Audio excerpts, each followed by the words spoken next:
I don't know exactly how I got to see through what was going on around me, or how the whole process was a very slow one. I think it was just little by little.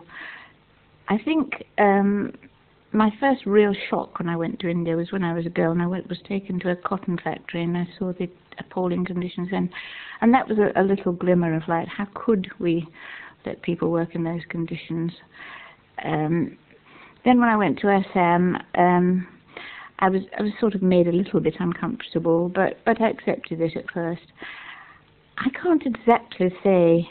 I think the penny really dropped when my children left and went home, because I was sort of busy with them for a bit, and I was left to my own resources. And then I really started looking round.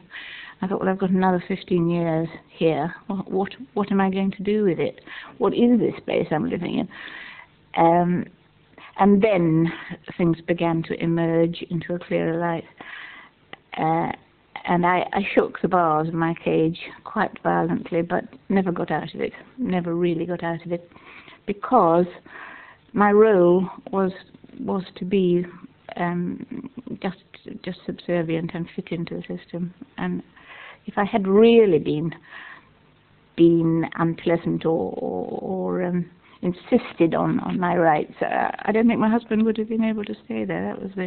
That was the problem, because it was very much a man's world. What sort of things did you try, and what would have happened if you'd succeeded? Well, I tried teaching in the local school. I tried working in the hospital and starting a family planning clinic, which was very unpopular with the board. The chairman didn't like that at all, because he wanted them to breed.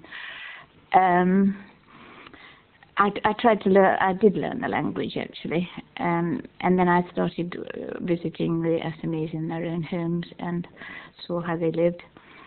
But all these activities, unfortunately, had sort of repercussions on my husband's position.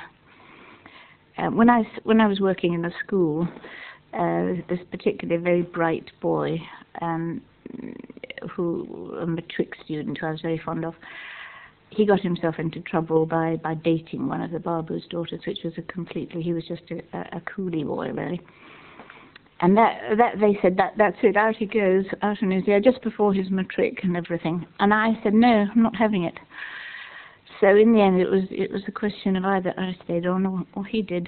And in the end, we both left. So that was the end of the teaching. So everything one did sort of interlocked with the way of life, unfortunately. And the same with the hospital. I started demanding that they improve the hospital and put up fly proofing, and I mean it was just 2 rooms full of flies basically, the hospital, and that didn't go down at all well with the board either. They weren't going to spend a whole lot of money. So you see that it was really very difficult. It was very difficult indeed to. So I kind of, rattled the bars. I made noises. I made myself very unpopular and very unhappy, and finally very ill, and actually achieved nothing. I don't think I achieved anything. Whereas the other women out there really liked it. They enjoyed the life. They never felt this frustration at all. And I felt really they were probably right, looking back. I don't know. But you had to do what you had to do. That was it, I suppose.